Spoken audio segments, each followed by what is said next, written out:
네, 오늘 하나님 말씀은 출애굽기 27장 9절에서 19절 말씀입니다. 27장 9절 말씀만 제가 봉독하여 올려드리겠습니다. 너는 성막의 뜰을 만들지니 남쪽을 향하여 뜰 남쪽에 너비가 100규빗의 세마포 휘장을 쳐서 그 한쪽을 당하게 할지니. 아멘. 오늘 저는 읽으신 본문 말씀을 가지고요, 성막의 울타리와 문이라는 제목으로 함께 은혜를 나누고자 합니다. 예수님 감사합니다. 이 시간 또 아버지 하나님 부족한 종 주의 복음을 들고 단에 섰습니다. 주님께서 함께하여 주셔서 나는 죽고 예수 그리스도의 십자가 복음만 증거될 수 있도록 성령 하나님 역사하여 주시옵소서. 예수님의 이름으로 기도합니다. 아멘. 성막의 울타리와 문은 예수 그리스도를 예표하고 있습니다. 자, 이것을 저에게 적용하면은요, 저의 삶에도 예수 그리스도의 울타리가 없으면 보호를 받을 수 없다는 것입니다. 아멘. 먼저 성막의 울타리는 세마포 휘장을 쳐서 울타리로 만들었습니다. 오늘 성막의 울타리와 문을 가지고 예수 그리스도를 함께 발견하는 시간을 갖고자 합니다. 출애굽기 27장 9절 말씀 제가 금방 읽어드렸습니다. 세마포 휘장은 하얀 색깔입니다. 자, 이것은 예수 그리스도의 의를 나타냅니다. 아무 죄도 없으시고 아무 흠도 없으신 그 예수 그리스도께서 그 이름이 생명책에 기록된 자들을 성막 문을 통과하여 들어오게 하시는 것입니다.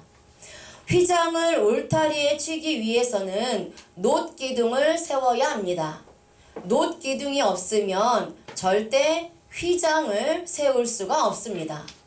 여기서 놋은 심판받으신 예수 그리스도를 상징합니다. 그래서 예수님께서 원죄와 자범죄로 인해 심판받아 죽었던 나를 대신해서 십자가에서 심판을 받으셨습니다. 그랬기 때문에 내가 예수 그리스도의 울타리 안에 들어가게 된 것입니다. 바로 내가 생명의 울타리 안에 들어가게 된 것이죠. 교회 안으로 들어오게 된 것입니다. 천국 안으로 들어오게 된 것입니다.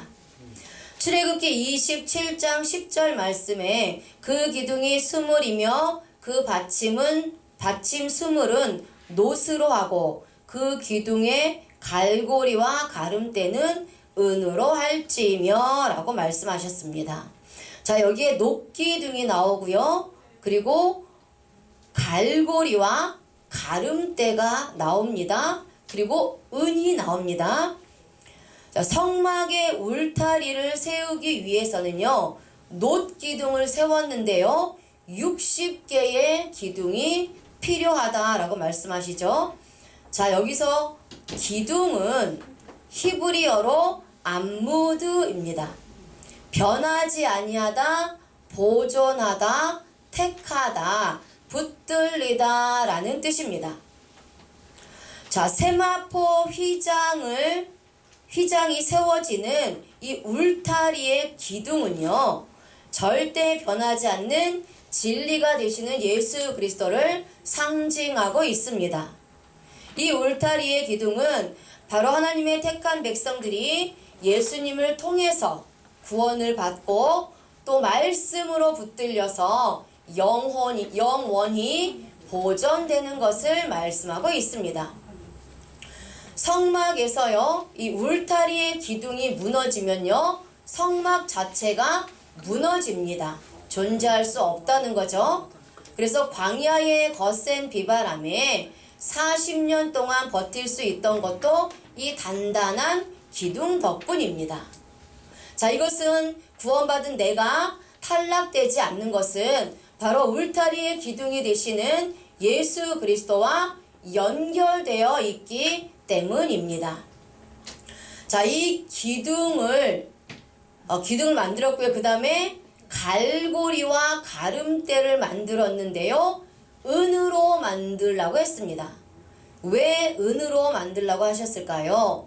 자, 은은 히브리어로 케세프입니다. 창피를 당하다, 치욕을 당하다 라는 뜻입니다. 사전에요. 자, 이것은 휘장과 연결되는 고리입니다. 그래서 이 갈고리와 가름대가 없으면 휘장이 연결되지 않습니다. 자, 여기서 은은 예수 그리스도를 상징하는데요. 예수님께서 창피를 당하시고 모욕당하시고 치욕적인 수모를 겪으시고 성막에 들어오는 자들을 구원해 주시는 것을 말씀하고 있습니다. 자, 그래서 휘장은 세상의 사람과 성막에 들어오는 하나님의 사람을 구분하는 역할을 한 것입니다.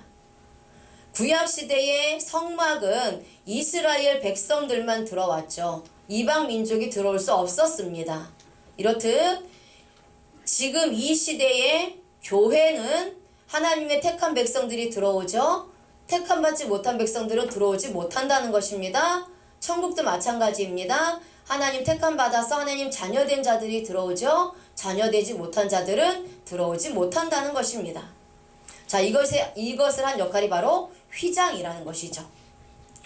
자, 성막에는 휘장이 울타리가 있고 또 문이 있다라고 말씀을 드렸는데요. 이 문도 바로 예수 그리스도가 되십니다. 자, 이 문을 통과하여 성막 안으로 들어갈 수 있습니다. 이 문을 통과하지 않고 다른 곳으로 들어가면 도적이 되는 것입니다.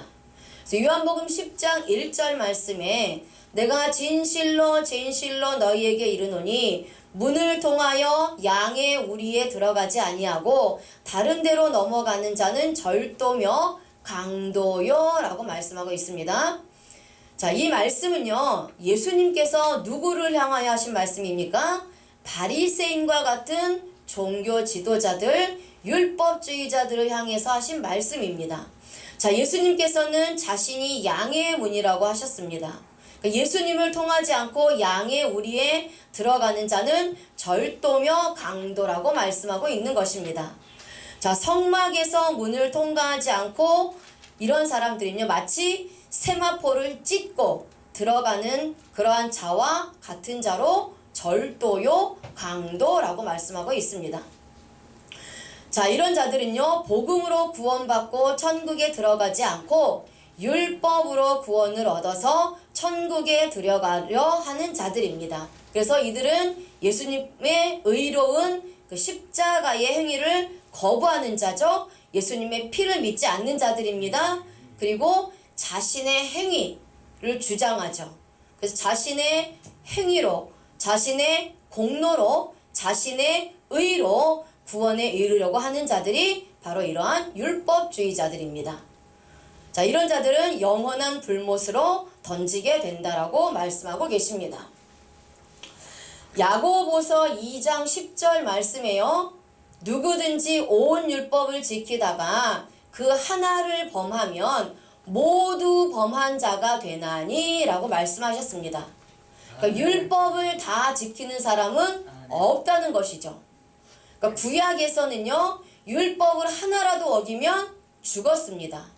그렇기 때문에 모든 사람은 죄인이라는 것이죠. 그러니까 죄인은 죄인을 구원할 수가 없습니다. 오직 의인만이 죄인을 구원하실 수가 있습니다. 예수 그리스도만이 의로우신 분이 되시죠. 그래서 예수님은 율법으로도 아무 흠이 없으신 분이시기 때문입니다. 이러한 예수님이 양의 문이 되신다는 것입니다. 율법을 완성하신 그 예수님이 양의 문이 되시기 때문에 제가 들어가게 되는 것입니다. 그러니까 내 스스로 율법의 행위를 다 지킬 수도 없고요. 그리고 나의 공로로 의롭게 될 수가 없다라는 것이죠. 오직 나를 위해서 십자가에서 모든 죄를 대신 지신 그 예수 그리스도 때문에 내가 의롭다함을 얻었고요. 내가 구원의 문을 통과하여서 들어가게 된 것을 말씀하고 있습니다. 출애굽기 27장 16절에는요. 뜰 문을 위하여는 청색, 자색, 홍색 실과 가늘게 꼰 배실로 수놓아 짠 20규빗의 휘장이 있게 할지니 그 기둥이 넷이요 받침이 넷이며 라고 말씀하고 있습니다.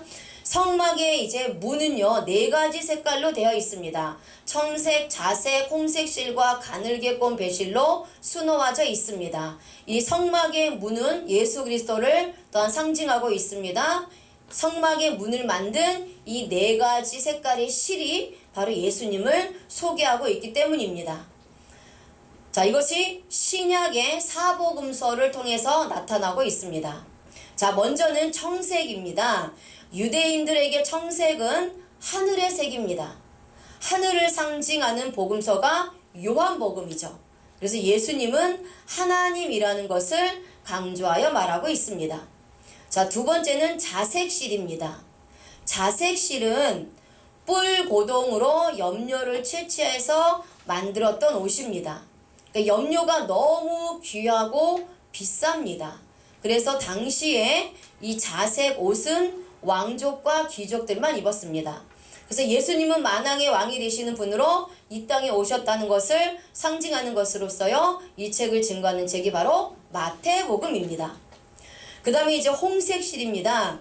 홍색은 유대인의 개념의 속죄와 희생을 상징하는 색입니다. 예수님께서 피를 흘리시고 속죄해 주신 놀라운 사건을 말씀하고 있고요. 이것을 기록한 책이 바로 마가복음입니다. 이제 마지막으로 가늘게 꼰 배실입니다. 이 색은 하얀색입니다. 정결과 깨끗함을 상징하고 있습니다. 그래서 예수님께서 흠도 없고 아무 죄도 없다는 것을 나타내는 것으로요, 바로 누가복음이 이러한 예수님을 기록한 책입니다. 이렇게 성막의 문은 예수 그리스도를 나타내며 이 문을 통과할 때에 성막 안으로 들어갈 수 있습니다. 자신의 의지로는 절대 성막 안으로 들어갈 수 없습니다. 자, 그럼 이제 울타리를 쳤는데요. 왜 울타리를 쳤을까요? 목적이 있다라는 것입니다. 울타리를 치는 데는 몇 가지 목적이 있습니다. 자, 이제 히브리어 알파벳 22자는 상형 문자라고 이제 우리 임영석 목사님께서 말씀을 해 주실 건데요. 모두 예수 그리스도의 복음을 그 속에 내포하고 있습니다. 그런데 히브리어 알파벳 중에 8번째 알파벳이 있는데요. 그게 바로 헤이트예요. 헤이트. 이 헤이트는 울타리라는 상형 문자에서 온 글자고요. 생명, 분리하다, 구별하다, 보호라는 히브리적 의미가 있습니다. 그래서 성막의 울타리는 바로 예수 그리스도를 상징하고 있어요. 예수님 안에 있는 것이 바로 울타리 안에 있는 것이고 성막 안에 있는 것이라는 거예요. 자, 울타리를 치는 첫 번째 목적은 격리시키기 위해서 세워졌습니다. 울타리에 분리하다라는 의미가 있다라고 말씀드렸죠. 그래서 격리시키기 위해 세워졌다는 거예요. 울타리는 안으로 아무나 함부로 들어오지 못하도록 접근 금지시킨 것입니다. 그래서 이스라엘 백성들만 들어갔지요. 자, 이 울타리는 천주교나 신천지나 이단들, 또 행위를 주장하는 다른 종교들과 그러한 사상같이 율법의 행위와 자신의 공로로 구원을 얻으려고 하는 자들을 막기 위해 세워진 것입니다. 율법을 통하여 구원을 얻으려고 하는 자들은 절대 성막 안으로 들어오지 못합니다. 이런 자들이 바로 영적인 강도며 절도인 것입니다. 문으로 들어가지 않고 함부로 세마포를 자신의 의지대로 찢어버리고 들어오려는 자들입니다. 이런 자들은 반드시 심판받고 구원에서 탈락되는 자들입니다. 나는 항상 양의 문이 되시는 예수님을 통과하여 하나님께 나가야 합니다. 우리가 하나님의 나라에 들어갈 수 있는 것은 오직 예수 그리스도의 복음을 통하여만 들어갈 수 있습니다. 진리를 모르고 들어가는 자는 반드시 쫓김을 당하게 됩니다.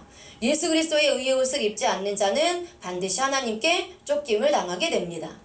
자, 또한 울타리는 성막의 문을 통과해서 들어온 하나님의 백성들을 격리시켜서 세상과 혼합되거나 물들지 못하도록 하는데 그 목적이 있습니다.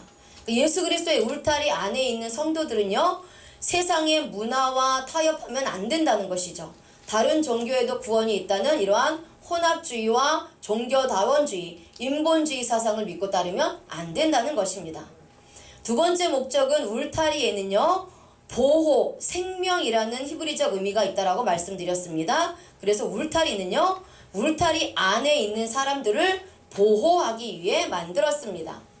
누구든지 성막 안으로 들어오는 자들은 더 이상 정죄함이 없다라는 것입니다. 로마서 8장 1절에서 2절 말씀에요. 그러므로 이제 그리스도 예수 안에 있는 자에게는 결코 정죄함이 없나니 이는 그리스도 예수 안에 있는 생명의 성령의 법이 죄와 사망의 법에서 너를 해방하였음이라. 아멘. 예수 그리스도의 울타리 안에 들어오면 생명을 얻고 절대 정죄함이 없습니다. 그리스도 예수 안에 있는 생명의 성령의 법이 죄와 사망의 법에서 나를 해방하였기 때문입니다. 모든 죄를 예수님께서 담당하셨기 때문입니다. 자, 여기서 우리가 중요하게 생각해야 될 단어가 있습니다. 해방하였음이라 라는 단어입니다. 헬라어로 엘류데로오입니다. 자유롭게 하다, 해방하다 라는 뜻이 있습니다. 자, 헬라어의 문법과 히브리의 문법은 다릅니다. 헬라어의 문법은요, 더 깊고 아주 넓습니다. 자, 오늘 이 해방하였음이라 라는 헬라어의 문법이 직설법 과거 시제를 사용하고 있습니다. 능동태를 사용하고 있는데요. 직설법은 실제로 일어난 사건이에요. 그러니까 실제로 해방되었다라는 것입니다. 그리고 과거 시제는요, 과거의 일이 이미 끝나서 완료되었는데 그 결과가 현재에 나타나는 것을 말하고 있습니다. 자, 이것은요, 창세전에 영원전에 이미 하나님으로부터 택함 받은 자들은 예수 그리스도 안에 있었다라는 거예요. 예수 그리스도 안에서 생명이 있었다라는 겁니다. 이미 창세전에 영원전에 죄로부터 해방되기로 작정되고 계획되었다라는 것이에요. 자, 그런데 이들이 이런 하나님의 택한 백성들이 이 세상에 태어나면서 아담의 원죄와 자범죄를 가지고 원죄의 죄인으로 태어나죠. 그래서 죄와 사망의 법에서 살게 되는 것입니다. 그런데 나의 원죄와 자범죄를 위해서 십자가에서 죽으신 그 예수님을 믿는 순간 예수님의 생명을 되찾게 되는 거죠. 성경에서는 이것을 새 생명을 얻었다라고 표현합니다. 그러니까 죄와 사망의 법에서 해방되었다라는 것이죠. 능동태를 사용해서 하나님이 직접 나를 해방하셨다라는 것입니다. 이렇게 예수 그리스도 안에 있는 생명의 성령의 법이 죄와 사망의 법에서 해방된 저에게는요, 결코 정죄함이 없다는 것입니다. 어떠한 죄인도 울타리 안에 있으면 흰 세마포가 가려서 보이지 않습니다. 밖에서 아무리 보아도 죄가 보이지 않습니다. 나도 죄인의 모습을 하고 있지만 예수님의 십자가의 의가 나를 감싸고 있습니다. 그러므로 나의 죄는 보이지 않고 예수님의 의로움만 보이게 됩니다. 내가 의롭기 때문에 의로운 것이 아니라 여전히 나는 죄를 가지고 있지만 하나님은요, 예수 그리스도의 의를 보시고 더 이상 나를 죄가 있다라고 말씀하시지 않는 것입니다. 마지막으로 성막이 울타리를 치는 세 번째 목적은요, 담 안에 있는 사람과 담 밖에 있는 사람을 구별하기 위해서입니다. 울타리 안에 있는 사람들은 선택받은 사람들이요, 울타리 밖에 있는 사람들은 선택받지 못한 자들입니다. 울타리 안에 있는 자들은 예수 그리스도의 복음의 말씀을 통해 구원받은 하나님의 자녀들이고요. 울타리 밖에 있는 자들은 율법의 행위, 자신의 의로 구원을 받는다고 믿는 자들로서 구원받지 못한 자들을 말씀하고 있습니다. 자, 울타리는 또한 복음과 비복음을 확실하게 구분 지어주고 있습니다. 울타리와 문은 우리에게 구원의 징표가 되어주시는 예수 그리스도를 예표합니다. 성막에 울타리와 문이 없으면 성막의 구실을 할 수 없습니다. 문은 문턱이 없습니다. 문턱이 없다는 것은 구원을 받는데 어떠한 조건이 없다는 것을 의미합니다. 조건 없이 예수 그리스도를 믿음으로 우리는 구원에 이르는 것입니다. 이제 울타리와 양의 문이 되어주시는 예수 그리스도 안에서 천국을 누리는 저와 여러분이 되시기를 주님의 이름으로 기도합니다. 아멘. 하나님 감사합니다. 오늘 또 성막의 울타리와 문이 예수 그리스도를 예표하고 있다는 것을 또 알게 하심을 감사합니다. 하나님 창세전에 만세전에 나를 택하여 주시고 예수 그리스도 안에 있게 하여 주셔서 예수님의 생명의 울타리 안에 두시고 또 아버지 하나님 이제 구원의 문을 통과하여서 구원받게 하시고 천국의 문을 들어가게 하시니 감사합니다. 날마다 주님의 은혜를 생각하면서 주님을 더 사랑하는 아버지 하나님 종으로 함께하여 주시옵소서. 예수님의 이름으로 기도합니다. 아멘.